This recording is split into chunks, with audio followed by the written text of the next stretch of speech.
왜 예수님께서 좁은 길로 나아가라 하셨는지 오늘 말씀을 깨닫게 되시기 바랍니다. 서론으로 들어갑니다. 예수님께서 오십니다. 언제 오실까요? 사람이란 건 참 이상합니다. 예수님께서 성경에 우리가 알지 못하는 때에 오신다고 하셨어요. 그런데 곧 예수님께서 지금 바로 오실 거라고 믿는 분들이 계세요. 그래서 돈을 모을 필요도 없고 열심히 살 필요도 없고 적당히 벌어서 적당히 쓰다가 예수님께서 곧 오시니까 그때 가면 된다는 생각을 하시는 분들도 계시더라고요. 예수님께서 오신다고 하신 건 맞습니다. 그런데 그냥 적당히 예수님께서 나 올 때까지 적당히 살다가 나 올 때 가라, 그렇게 가르치셨을까요? 한번 보도록 하죠. 12장 44절부터 48절을 보시면 좀 길지만 읽겠습니다. 내가 참으로 너희에게 이르노니 주인이 그 모든 소유를 그에게 맡기리라. 만일 그 종이 마음에 생각하기를 주인이 더디 오리라 하여 남녀 종들을 때리며 먹고 마시고 취하게 되면 생각하지 않은 날 알지 못하는 시각에 그 종의 주인이 이르러 엄히 때리고 신실하지 아니한 자의 받는 벌에 처하리니 주인의 뜻을 알고도 준비하지 아니하고 그 뜻대로 행하지 아니한 종은 많이 맞을 것이요 알지 못하고 맞을 일을 행한 종은 적게 맞으리라. 무릇 많이 받은 자에게는 많이 요구할 것이요 많이 맡은 자에게는 많이 달라 할 것이니라. 하나님께서 저와 여러분에게 맡기신 일이 있다는 거예요. 예수님께서 재림하시기 이전까지 우리에게 맡기신 일이 있다는 겁니다. 그 일을 하셔야 됩니다. 우리를 종으로서 사용하시고 그리고 하라고 하신 명령들이 있는데 예수님께서 생각하지도 우리가 생각할 수 없을 때, 그럴 수 없을 때 오신다는데 흥청망청 놀고 시킨 일도 안 하고 주인 맞을 준비도 안 돼 있으면 안 된다는 겁니다. 그런데 사람들은 정말 신기해요. 듣고 싶은 대로 들어요. 예수님께서 오실 때를 준비하자. 언제 어떻게 오실지 모르니 언제나 우리는 마치 지금 오셔도 괜찮다 할 정도로 그럴 수 있는 마음가짐으로 살아가자. 딱 여기까지 알아두면 참 좋을 텐데 이 다음에는 가르치시지도 않은 성경에 없는 내용으로 머릿속이 전개돼요. 그래, 예수님께서 오실 거니까 아무것도 하지 말자. 성경이 그렇게 가르친 적이 없는데 그렇게 생각을 해버리는 거죠. 예수님께서 언제든 오실 수 있다고 가르치시는 게 매일매일 언약으로 살아가고 언제 예수님을 만나도 한 점 부끄러움 없이 오늘을 살아가라는 뜻입니다. 그런데 재림하실 예수님을 믿는 믿음이라는 게 이걸 깊어진다는 말을 사람들이 광적으로 변한다는 말이 아니라는 거예요. 예수님께서 오실 거야, 오실 거야, 오실 거야. 이게 심해져서 오실 거야, 오실 거야 하다가 내가 살아있을 때 오시지 않을까? 곧 종말이 뜨지 않을까? 예수님께서 이제 재림하실 거야. 이게 믿음이 너무 과해진 거예요. 과해진 걸 깊어진다고 믿으시면 안 됩니다. 다른 겁니다. 과해진 것과 깊어진 것은 다른 거예요. 한참 요리 프로그램이 많을 때 그런 프로그램들을 보면 어떤 최고의 요리사가 정말 맛있는 요리를 만들어서 그걸 먹어본 사람들 반응이 어떤가요? 맛이 깊다고 표현을 합니다. 그렇죠? 맛이 없는 걸 먹은 사람은 뭐라고 하나요? 아, 너무 짜. 아, 너무 달아. 라고 하죠. 과하다는 겁니다. 믿음이 깊다는 것과 믿음이 과하다는 건 다른 얘기예요. 근데 과하면 깊은 줄 아는 사람들이 많습니다. 이게 만져지는 것도 아니고 뭐 맛을 볼 수 있는 것도 아니고 느껴지는 것도 아니기 때문에 과하면 깊은 줄 알아요. 신앙과 믿음은 이성적이 아니라 감성적으로 하기 때문에 더 큰 문제들이 생깁니다. 그래서 우리 소원교회 교재 내용 중에 감정이라는 것을 가장 뒤로 밀어두라고 꼭 말씀을 드리죠. 지금 읽은 구절에서도 신실하고 주인의 뜻을 알고 행하라는 교훈을 이성적으로 받고 이성적으로 행해야 됩니다. 그럼 하나님께서 나의 감정에 큰 기쁨을 주실 거예요. 마치 요리를 하든 말이죠. 요리는 이성적으로 해야 됩니다. 그리고 다 만들고 난 다음에는 감성적으로 먹는 겁니다. 맞죠? 요리를 못하는 사람들이 만드는 걸 보면 다 레시피대로 안 하고 막 자기 생각대로 감정대로 하죠. 물론 계속 하다 보면 늘 겁니다. 그런데 신앙적인 일은 눈에 보이는 것이 아니기 때문에 내가 계속 그냥 해본다고 해서 늘지 않는다는 거예요. 그래서 레시피대로만 해야 됩니다. 하나님께서 우리에게 그 레시피를 주셨습니다. 무엇이죠? 성경입니다. 성경대로 해야 되는 겁니다. 레시피대로 하지 않으면 어떻게 됩니까? 영양 불균형으로 고장나는 것도 모르고 신앙생활을 하면 일생을 고생하는 겁니다. 오늘 말씀을 통해서 우리의 신앙생활의 레시피를 점검할 겁니다. 왜 그토록 예수님께서는 우리에게 어려운 것만 시키셨을까요? 사복음서에 나온 예수님의 가르침에는 왜 그렇게 어려운 것들만 있을까요? 많은 사람들이 마음에 평안이 오는 것을 정답이라고 생각을 하죠. 그래서 예수님께서 가르치신 내용들은 우리 마음에 평안이 생길 수 없는 내용들로 가득해요. 그래서 어차피 평안과 편안이 크게 구분이 안 가는 것 같으니까 많은 사람들이 편안한 것을 선택하려고 하다 보니까 예수님의 가르침을 배우지 않는 경우들이 많아집니다. 그렇지만 우리 소원교회는 왜 예수님께서 가르치시는 제자의 도를 발견해야 되는지 오늘 예배가 그 깨달음이 되는 시간이 되시기 바랍니다. 본론으로 들어갑니다. 힘들고 어려운 좁은 문. 자, 13장 10절부터 14절, 13절까지 보겠습니다. 13장 10절부터 13절 보면 예수께서 안식일에 한 회당에서 가르치실 때에 18해 동안이나 귀신 들려 앉으며 꼬부라져 즉 조금도 펴지 못하는 한 여자가 있더라. 자, 정말 긴 시간을 고생했네요. 그렇죠? 우리가 한 달 동안만 꼬부라져 있어도 정말 괴로울 텐데요. 12절부터 13절에 예수께서 보시고 불러 이르시되 여자여 내가 내 병에서 놓였다 하시고 안수하시니 여자가 곧 펴고 하나님께 영광을 돌리는지라. 얼마나 감사합니까? 참 감사한 일이에요. 그렇죠? 그런데 14절에 회당장이 예수께서 안식일에 병 고치시는 것을 분내어 무리에게 이르되 일할 날이 엿새가 있으니 그동안에 와서 고침을 받을 것이요 안식일에는 하지 말 것이라 하거늘. 왜 다른 날도 있는데 안식일에 병을 고치냐는 겁니다. 고침 받으러는 너희도 잘못됐다. 고치는 예수도 잘못됐다. 우리식으로 말하자면 왜 꼭 주일에 해야 되냐? 주일에 은혜 안 되는 짓을 꼭 해야겠느냐라는 거예요.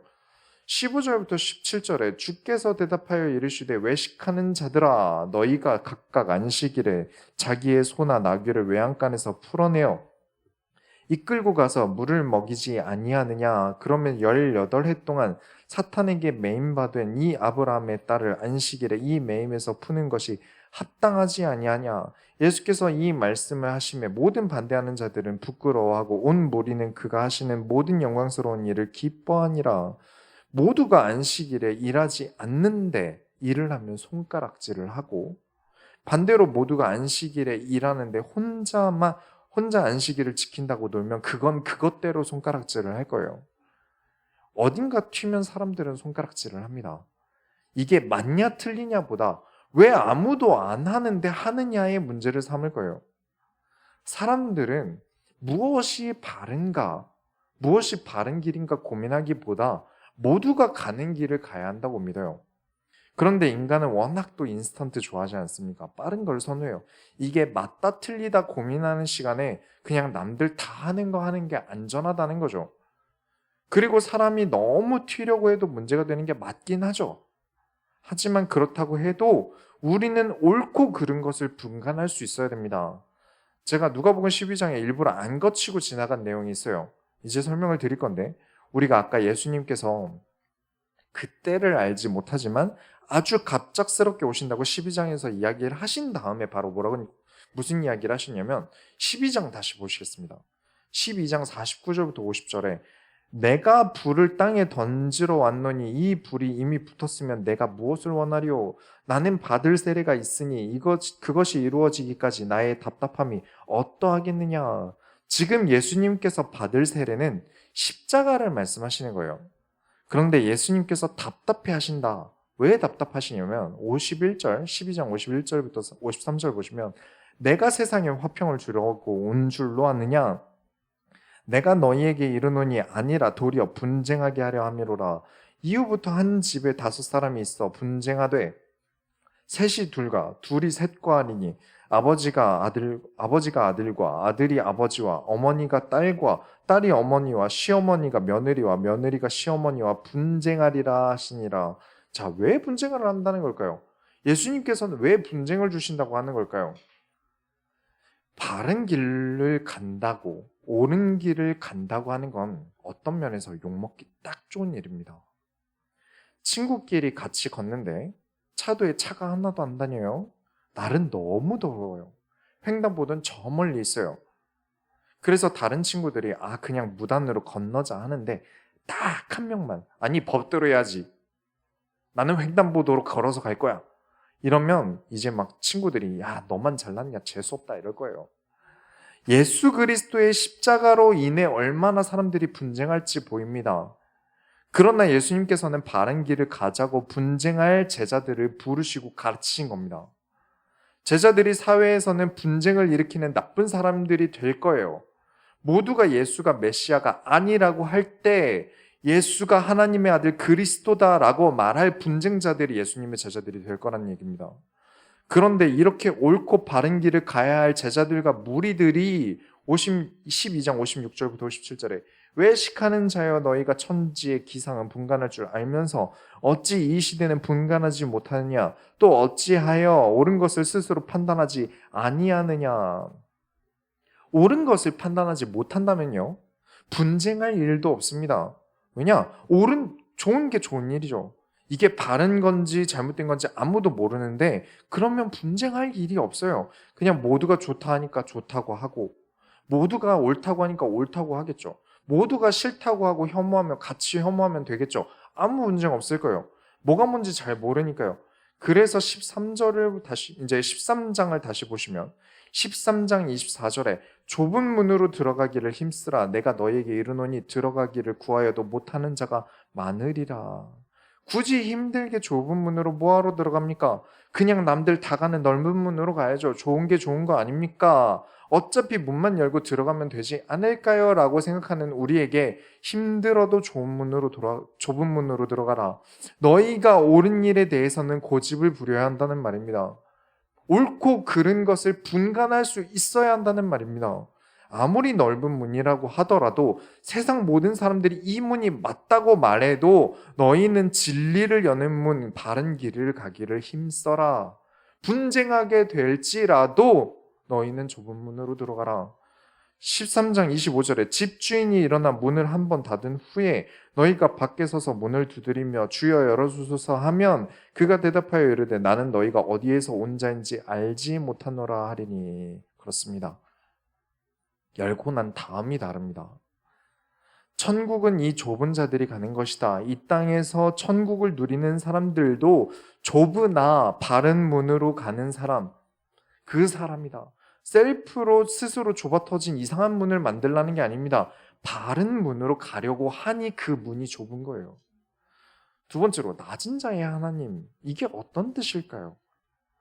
헤롯 왕이 이제 예수님을 죽여야겠다는 생각이 이제 든 것처럼 이제 그 얘기를 이제 예수님께 사람들이 와서 하는 모양이에요. 이제 헤롯 왕이 당신을 죽이려고 한다. 그래서 예수님께 자리를 피하시라고 권고를 주변 사람들이 합니다. 이제 왕이 예수님을 죽이려고 하는 상황까지 왔어요. 그러면 예수님 근처에 있는, 만약에 우리가 그 시대를 사는데 예수님 근처에 있다고 하면 나도 봉변을 당하지 않을까요? 그쵸? 이게 무슨 피해입니까? 그렇게 좁은 길인 거겠죠. 그러면 대다수는 이런 선택을 하겠죠. 이 길은 어려우니 피해 가자. 위험하니까 무난하게 가자. 예수님께서 오시기 이전에 먼저 좁은 길을 가려던 사람들이 있습니다. 13장 34절에 예루살렘아 예루살렘아 선지자들을 죽이고 내게 파송된 자들을 돌로 치는 자여 암탉이 제 새끼를 날개 아래에 모음같이 내가 너희의 자녀를 모으려 한 일이 몇 번이냐 그러나 너희가 원하지 아니하였도다. 선지자들이 대부분 순교당했습니다. 왜 순교를 당해야 됐나요? 바른 말을 했으니까요.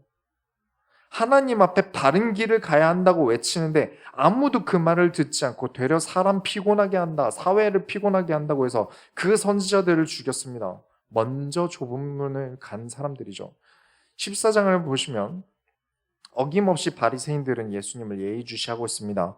그 앞에 수종병이라고 해서 신장이나 심장이 너무 안 좋아서 사람이 막 부어오르는 병에 걸린 사람이 있는데 안식일에 그 사람을 고치는 게 맞냐 틀리냐 질문을 하세요. 예수님께서. 이미 예수님께서 안식일에 하지 말라는 수많은 일을 해오신 터라 안식일 파괴자로서 이미 충분히 유명해지셨을 겁니다. 14장 5절부터 6절에 또 그들에게 이르시되 너희 중에 누가 그 아들이나 소가 우물에 빠졌으면 안식일에라도 곧 끌어내지 않겠느냐 하시니 그들이 이에 대하여 대답하지 못하니라. 이 구절은 아주 많은 것을 우리에게 전달하고 있습니다. 첫 번째는 예수님께서 육신으로는 이제 처음 본 사람일지라도 하나님이시기에 이들을 자신의 백성, 자신의 자녀로, 자신의 소유로 삼으신다는 겁니다. 그렇게 이미 여기고 계신다는 거죠. 그리고 또 다른 것은 인간이 가지고 있는 자기 합리화가 얼마나 무서운 것인지 보여줍니다. 바리새인들, 서기관, 회당장 이런 사람들은 사람을 고칠 수 없는 사람들이죠. 병을 낫게 할 수 없는 사람들이에요. 그리고 죄인들과 식사하기도 꺼리죠. 평생을 같이 안 먹었을 거예요. 서로 다 자식이 있으니 자식이 안식일에 죽을 것 같으면 살려내는 걸 아무도 뭘 안 할 거예요. 이 사람들도 자녀가 있고 나도 자녀가 있으니까 공감을 하겠죠. 나라도 그렇게 할 테니까요. 그런데 병을 고친다? 내가 하는 일이 아니잖아요. 남 일이에요. 당장 내가 아픈 것도 아니고 내 자식이 아픈 것도 아니란 말이에요. 쉽게 말해서 죄인들이나 병든 자들에 대해 이해가 안 가니까 예수님께서 안식일에 사람을 고치는 것도 공감이 안 된다는 겁니다. 나랑 아무 상관없는 일이라는 거예요. 그러니 비판하겠죠. 예수님께서 그 속을 아시니 얼마나 답답하시겠습니까? 뻔히 보이는데요. 우리가 다 이해할 수 있는 것만 해야 된다. 우리가 이해하는 걸 하는 사람이 좋은 사람이다. 우리가 이해 못할 걸 하는 사람은 나쁜 사람이다. 살아남으려면 생존을 위해서라면 틀린 일이라도 군중이 원하는 걸 해야 됩니다. 맞죠? 옳은 일이라도 군중이 싫어하면 하지 말아야 하죠. 그런데 7절을 보시면 식사 초대를 받은 사람 중에 좀 나름 잘 나간다는 사람이 그 집 주인이 자리를 지정하지 않았는데 상석에 앉은 사람이 있나 봅니다. 사람을 초대했는데 그 집주인이 아직 앉으란 얘기도 안 했는데 저 장석은 내 자리야. 나 정도면 저 자리에 앉아야지 하면서 그 자리에 앉았다는 거예요. 그걸 보시고 예수님께서 이제 이야기를 하세요. 그런 상석에 앉을 정도면 나름 근거가 있지 않겠습니까? 나름대로 이 중에선 내가 높은 사람이다라고 여겨질 만한 근거가 있을 거예요. 그런데 14장 8절에 내가 누구에게나 혼인잔치에 청함을 받았을 때 높은 자리에 앉지 말라. 높은 자리에 앉지 말라. 네가 누구든 간에 어딜 가든 내가 제일 높겠지 하고 높은 자리에 앉지 말라는 겁니다. 이 이후에 예수님께서 가르치신 것이 있는데 좀 더 쉽게 가르쳐 드리자면 자, 제가 집주인이에요. 제가 집주인인데 여러 사람들을 많이 초대했어요. 그리고 제 왼쪽 의자가 제일 상석이에요. 그렇게 치겠습니다. 이미 어떤 사람이 여긴 이 정도면 내가 이 자리에 앉아야지 하고 이미 앉았어요. 근데 제가 보기에는 이 왼쪽에 앉은 사람보다 더 윗사람, 더 고위 사람을 초대를 해서 여기 앉아 있단 말이에요. 여기 와 있어요. 그래서 앉아 있는 사람에게 죄송한데 지금 더 높으신 분이 와 계셔서 그런데 좀 자리 좀 비켜주시면 안 되겠습니까? 라고 말을 하게 되겠죠. 그렇게 되면 먼저 앉은 이 사람이 얼마나 창피하고 얼마나 망신이겠습니까? 그러니 상석에 굳이 먼저 앉지 말라는 거예요. 예수님께서 그렇게 가르치셨습니다. 이 사람이 왜 주인이 앉으라 하지도 않았는데 먼저 상석에 앉았을까요? 간음을 해봤다는 겁니다. 다 스캔을 떠봤다는 거예요. 초대되어서 먹고 사람 만나고 이 정도를 하는 게 아니라 이미 한번 다 둘러보고 이 정도면 내가 제일 높겠네. 이미 내가 낮춰볼 사람들을 다 검토했다는 겁니다. 그렇기 때문에 내가 공감 못할 사람에 대해서는 이해해줄 생각이 없는 거예요. 나보다 낮은 사람이니까. 그럴 필요가 없는 거죠. 안식일에 병 낫게 하는 거, 내 아들, 내 자식이면 공감할 텐데 이 사람들이 병 낫고 죄인들과 함께 먹는 거 공감 못하는 이유, 나보다 낮은 사람이라고 여기고 이미 있으니까요. 그렇게 사람이 간사해집니다. 또 그런 사람들도 있지 않습니까? 와, 눈치 없이 여길 왔네. 와, 눈치 없이 저걸 하네. 저 사람은 나대는 성격이구나. 또 그렇게도 되지 말라는 겁니다. 그래서 예수님께서 또 뭐라고 하시냐면 차라리 저 구석에 앉아라. 낮아지라는 거죠. 내가 충분히 여기서 높은 사람이라고 여겨질수록 더 끝에 앉아라. 그러면 집주인이 어떻게 하겠냐?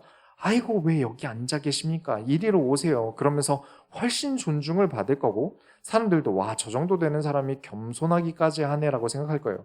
그래서 11절에 14장 11절에 무릇 자기를 높이는 자는 낮아지고 자기를 낮추는 자는 높아지리라. 이런 뜻이었는데 사람들 어떻게 했습니까? 딱 이 구절만 뽑아서 어떻게 했습니까? 나는 낮춰야 돼 라면서 필요 이상으로 낮춰요. 구석에 앉는 거 정도면 되는데 입 밖으로 저는 끝자리 인생이고요. 저는 이상하고요. 입 밖으로까지 나를 낮추고 구석 정도가 아니라 나가서 계단에 앉는 수준으로 자기를 수준을 낮춰요.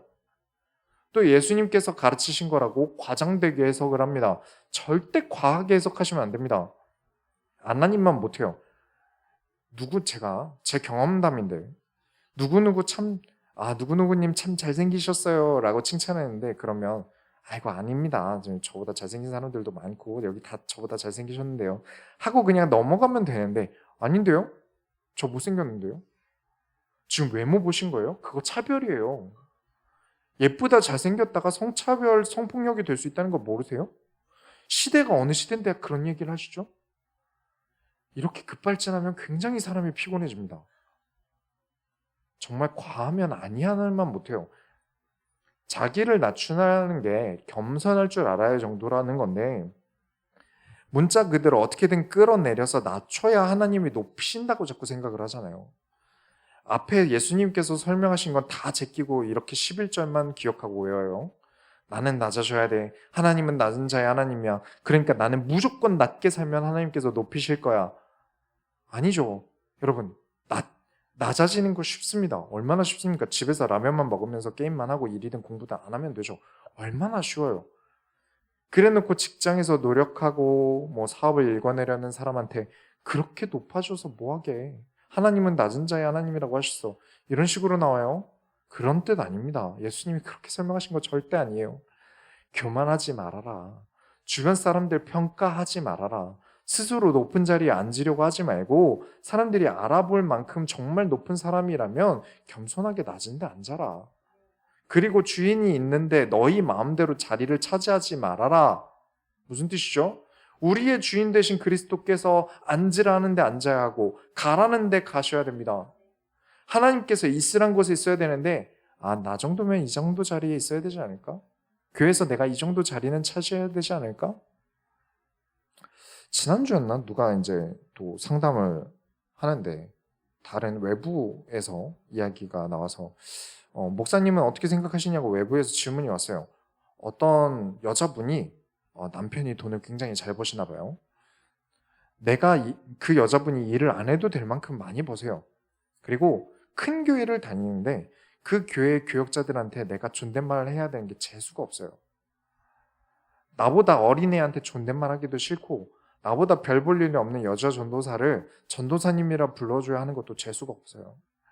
그리고 시간 되면 내가 정말 좋아하는 담임 목사님, 그렇죠, 담임 목사님 좋아하니까 그 교회 다니겠죠. 그 담임 목사님이 실은 이제 전도사들이 보고를 하러 가서 독대를 하고 교역자들 우르르 목사님이랑 오른팔 왼팔처럼 같이 붙어 다니는 것도 질투나요. 그래서 내가 신학교를 가야겠다. 전도사 목사가 되면 되겠네. 저것도 다 별거 없는데 전도도 내가 더 잘하고 설교도 하면 내가 더 잘할 것 같은데 사람들이 내가 말하면 다 좋아하던데 라고 생각하고 그렇게 신학교를 가시는 분들이 종종 있으세요. 간혹 있으세요. 그래서 그런지 수업도 진짜 대충 들으세요. 젊은 친구들한테 레포트 도와달라고 밥 사준다면서 계속 비비고 시험 끝나면 교수님들 찾아가서 과일 주스 한 박스 이렇게 사다 드리고 한 학기 동안 너무 감사했습니다. 너무 은혜되는 강의들 들려주셔서 감사합니다. 근데 저희도 교수님들도 그 사람 속이 뻔히 보이잖아요. 성적 좀 낮아도 적당히 봐달라고 온 게 보인단 말이에요. 또 어떤 분들은 장로 하셔야죠. 돈 좀 번다고 내가 싫어하는 사람은 장로 시키는 걸 보니까 또 이게 기분이 나빠요. 내가 싫어하는 저 사람이, 저 남자가 장로가 되었고 나는 집사인데 예전에 부르던 것처럼 집사가 어이 유장로 이렇게 말할 수가 없는 거예요. 그러니 나도 장로 해야죠. 목사님은 그럴 생각이 없는데 찾아가서 목사님 저 장로 시켜주세요. 목사님이 거절하면 막 이를 부득부득 하죠. 나를 장로를 안 시켜? 일단 계속 부탁해요. 목사님 저 장로 좀 시켜주세요. 그래서 장로가 된 다음부터 당회 열릴 때마다 이제 장로님들과 목사님들 모이는 그 당회 열릴 때마다 담임 목사님을 갈고요. 네가 지금까지 나를 장로를 안 시켰어라는 마음으로 갈구는 게 다 티가 나요. 다른 장로들, 부교육자들 다 모여있는 앞에서 요즘 담임 목사님 설교가 영 힘이 없는 것 같은데 보여긴 한 점 지어드려야겠네. 허허. 여러분 낮아지세요. 낮아지시되 정확한 곳에 계셔야 됩니다. 하나님이 원하시는 곳, 주인 되신 하나님께서 예수 그리스도께서 가라 하신 곳과 원하신 곳에 계세요. 그게 낮아지시는 겁니다. 과하시면 안 됩니다. 하나님께서 세우신 곳에 계세요. 심령이 가난한 자는 복이 있느니라. 세 번째로 하나님보다 더 중요한 게 많은 사람들이 정말 많은 것 같습니다. 하나님 나라에 대해서 계속 설명을 하시는데 16절을 보시면 어떤 사람이 큰 잔치를 베풀고 많은 사람을 청했는데 사람들이 다 그 잔치를 피해요. 어떻게 피하냐면 죄송한데 제가 지금 밭을 방금 사가지고 밭을 보러 가야 돼서 못 갈 것 같아요. 제가 소를 방금 사가지고 소 상태를 봐야 돼서 못 갈 것 같다고 전해주세요. 제가 신혼이라 밤늦게까지 놀면 아내한테 혼나요. 이러면서 모두가 다 그 잔치를 안 갔다는 거예요. 그러면서 하나님 나라에 들어가면 그렇다고 설명하십니다. 사람들이 살기 바쁜데 무슨 교회냐? 예배 바쁜데 어떻게 드리냐? 성경 두껍고 어려운 거 꼭 볼 필요 있냐? 돈이나 벌자. 안 그래도 살기 힘든데 종교 같은 거 뭐하러 가져야 하는지 모르겠다. 지금도 똑같다는 거예요. 14장 21절에 종이 돌아와 주인에게 고대로 고하니 이에 집주인이 노하여 그 종에게 이르되 빨리 시내의 거리와 골목으로 나가서 가난한 자들과 몸 불편한 자들과 맹인들과 저는 자들을 데려오라 하니라. 결국 그 바쁜 분들, 몸 아파서 일 못하게 되면 교회 다니게 되겠죠. 맹인과 저는 자들을 그래도 불러주고 먹게 해준다는데 가겠죠. 근데 그렇게 돼야 하나님 나라에 들어가게 된다는 건 너무 슬프지 않습니까? 그래서 아무도 교회 다닐 필요 없다. 교회가 생존에 꼭 필요한 것도 아닌데 갈 필요 있냐? 종교 같은 거 다 비합리적이고 모순이다. 가지 마라 하는 지금 이 시대에 좁은 문으로 우리가 들어가야겠습니다. 이 일이 있는 후에 14장을 예수님께서 이제 마무리를 하세요. 25절부터 27절 보시면 수많은 무리가 함께 갈새 예수께서 돌이키사 이르시되 무릇 내게 오는 자가 자기 부모와 처자와 형제와 자매와 더욱이 자기 목숨까지 미워하지 아니하면 능히 내 제자가 되지 못하고 누구든지 자기 십자가를 지고 나를 따르지 않는 자도 능히 내 제자가 되지 못하리라. 이 말 뜻이 자 이제부터 부모를 미워합시다 라는 가르침일까요? 진짜 형제와 자매와 나의 목숨도 미워하라는 뜻이었을까요? 여러분 바른 길을 가기 때문에 좁은 문에 들어간다는 것은요 현타가 오기 참 쉬운 환경이라는 거예요. 내가 꼭 해야 할까? 너무 어려운데. 사는 것도 지옥 같은데 기어코 십자가를 지르고 따라가야 한다고? 교회 안 다니는 남편이 이번 주말에 가족들끼리 여행 가자고 하는데 나는 교회를 가야 돼요. 남편은 1년 내내 내가 교회 간다고 뭐라고 안 했어요. 그러니 한 번 정도는 나한테 양보해야 되는 거 아니냐라고 주장을 해요. 그럼 뭐 할 말이 없어지죠. 가셔도 됩니다. 여행 가셔도 돼요. 근데 한 가지만은 확실해지죠. 아직 그 정도 제자는 아니라는 겁니다. 예수님께서 바라시는 제자의 도는 끝까지 예수님을 따르는 데 있습니다. 부족해도 끝까지 예수님을 따르는 사람. 연약해도 잘 안 돼도 아직 성격이 좀 부족해도 아직 인성적으로 좀 부족해도 그래도 끝까지 예수님을 따르는 데 예수님의 제자도가 있습니다. 그리고 저는 연약하고 부족하니까 예수님께서 저를 따라주세요 라고 가르치신 적은 단 한 번도 없습니다. 결론으로 내리겠습니다. 여러분, 제자로 살아가셔야 됩니다. 오늘 설교 듣고 있으면 참 피곤하지 않습니까? 이게 뭐 그렇게 예수님은 가르신 것도 많고 하라고 하신 것도 많을까요? 이유가 있습니다. 목적을 이루기 위한 냉철한 판단을 해야 된다는 거예요. 많은 분들이 어려워하는 구절이 28절부터 33절인데 31절부터 33절만 읽겠습니다.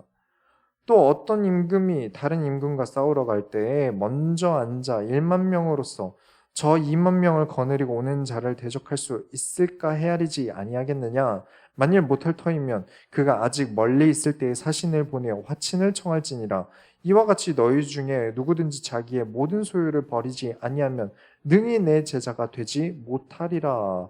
도대체 이게 무슨 말일까요? 모든 소유를 버리라는 거랑 1만 명, 2만 명이 싸우는 거랑 무슨 상관일까요? 너무 말을 어렵게 하셨어요. 하나님 나라에 들어가려고 하거든 잘 생각해봐라. 남들 다 하는 대로 하고 남들 원하는 대로 한다고 해서 들어갈 수 있겠느냐? 또는 하고 싶다고 아무 생각 없이 그냥 무작정 하면 될 것 같으냐? 생각 좀 깊게 해봐라. 정말 많이 고민하고 또 고민해봐라. 목적을 이루어야 되지 않겠느냐? 지금 내가 얻고 싶은 게 있다면 다 버리고서라도 전력을 다해야 되지 않겠느냐? 전력을 다한다는 게요.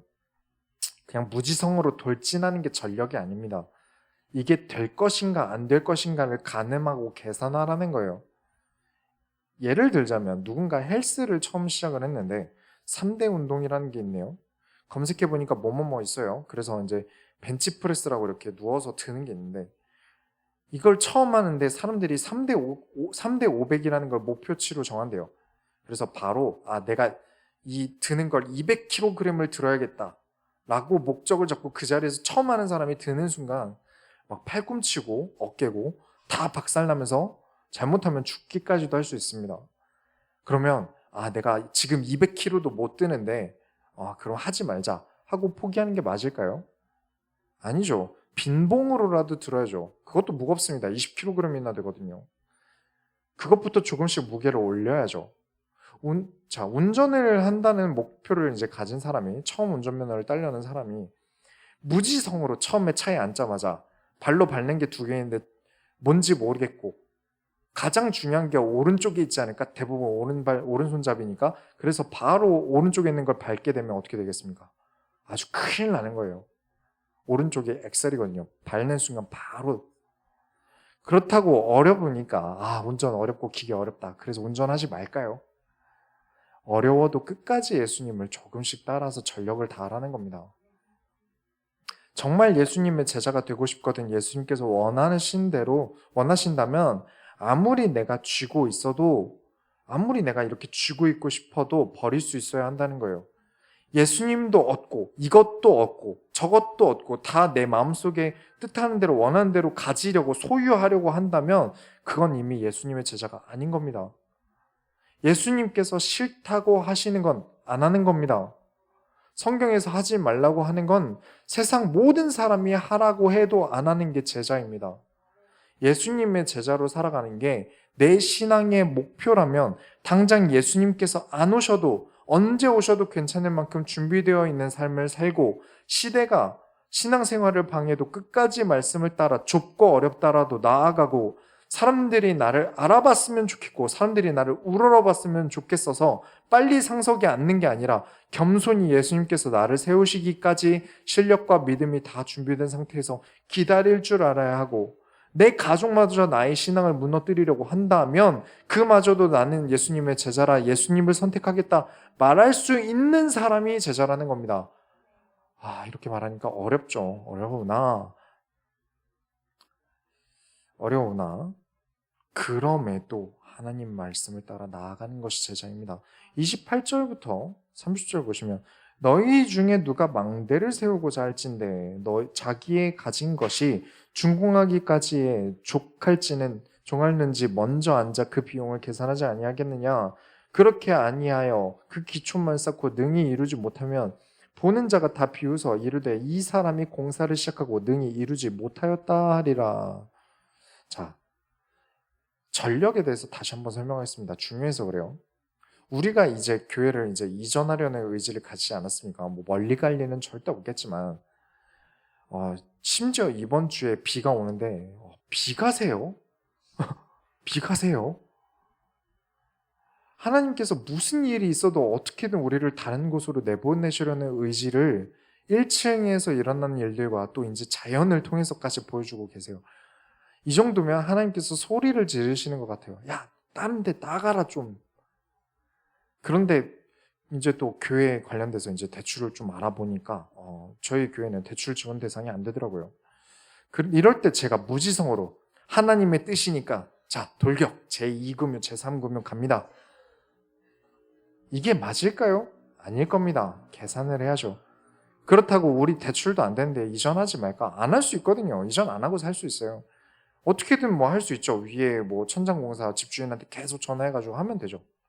하고 1층 뭐 계속 민원 넣으면 되죠. 계속 민원 넣고 그러면 정리되지 않을까요? 사실 가능합니다. 근데 그렇게 된다면 지금까지 주신 하나님의 말씀을, 하나님의 의지를 무시하는 게 됩니다. 그건 제자가 아니죠. 그렇다고 아무 데나 싼 데 가면 될까요? 아니죠. 그렇다고 무조건 어떻게든 끌어모아서 좋은 데 가면 될까요? 그것도 아닙니다. 하나님께서 가라고 하신 곳에, 하나님께서 원하는 그 자리에 겸손히 따라가는 것입니다. 이 모든 것을 맞추는 거 힘들겠죠. 어렵습니다. 그래서 우리가 버려야 하는 것이 있어요. 욕심에는 이런 것도 하고 싶고, 막 인테리어에 이런 것도 하고 싶고, 저런 것도 하고 싶고, 뭐 장식은 이렇게 꾸미고, 또 장소는 엄청나게 좋은 곳이고, 부리고 싶은 욕심을 내려놓는 겁니다. 내 마음속에 가지고 있는 소유를 내려놓듯이. 하나님이 원하시는 것을 하나하나 세밀하게 해나가야 됩니다. 그게 제자예요. 어렵겠죠. 얼마나 머리 아픈 일입니까? 우리 가장 쉽게 하는 말 있지 않습니까? 돈 있으면 이런 걱정 안 할 텐데. 하지만요, 돈이 있으면 인도받지 않겠죠. 작은 것 하나까지도 다 인도받아 가는 것이 얼마나 귀한 일인지 아셔야 됩니다. 그 어려운 좁은 문으로 들어가야 됩니다. 이 말이 항시 좁게 살라는 말이 아닙니다. 남들 다 가는 길을 예수님도 가실 때는 나도 그 길을 가면 됩니다. 그러나 예수님께서 십자가 짊어지시고 가는 좁은 길을 가실 때는 나도 십자가 짊어지고 좁은 길을 갑니다. 이렇게 판단하고 분석하고 생각하는 것이 어려운 것인 거 인정합니다. 교회는 어떻게든 여러분의 신앙의 길은 어렵지 않습니다. 신앙은 쉽고 편한 겁니다. 라고 가르쳐야 하고 그래야 부응할 것 같다는 압박이 있어요. 그러나 예수님은 그렇게 가르치지 않으심으로 모든 교회의 문을 좁게 만드셨어요. 문을 좁게 만드시고는 무엇을 찾고 계셨습니다. 문을 좁게 만드신 이후에 예수님은 찾고 계신 게 있었어요. 무엇을 찾으셨냐면 제자를 찾고 계세요. 끝까지 예수를 따를 사람을 거르고 계신 겁니다. 마음의 소유가 많은 사람이 목사가 되면 되겠습니까? 교회에 재수없는 누구 때문에 내가 목사가 되어야겠다 그러면 되겠습니까? 내가 가르치면 더 가르칠 것 같다고 생각해서 신학교 가고 신학교 한 1년 정도 다닌 다음에 성경 강의하겠다고 돌아다니면 되겠습니까? 주인 되시는 하나님께서 앉게 하시는 자리에 앉아야 됩니다. 그게 제자예요. 아무런 어려움도 해치지 않고 나아갈 필요가 없다면 가르칠 필요도 없었겠죠. 그런데 스승과 제자, 가르치는 사람과 배우는 사람이 있다는 것은 배우지 않고는 알 수 없는 게 있다는 겁니다. 배워야만 알 수 있는 게 있다는 거예요. 그렇게 제자를 찾으시면서 좁은 문으로 들어가 진리를 깨우치고 분명 들어갈 땐 좁아 터졌는데 문을 열고 나니 체육 경기장만한 건물이더라 깨닫게 되실 겁니다. 그렇게 깨닫게 되는 한 주간이 되시기 바랍니다. 우리가 하나님의 소원을 이뤄드립시다. 하나님 감사합니다. 오늘도 말씀을 통하여 우리 모든 소원교회 성도들의 믿음의 깊이를 위하여 제자의 도를 가르치심을 감사드립니다. 우리가 끝까지 예수님이 원하시는 길을 나아가는 제자가 되게 하여 주옵소서. 살아계신 예수 그리스도의 이름으로 기도드렸습니다. 아멘.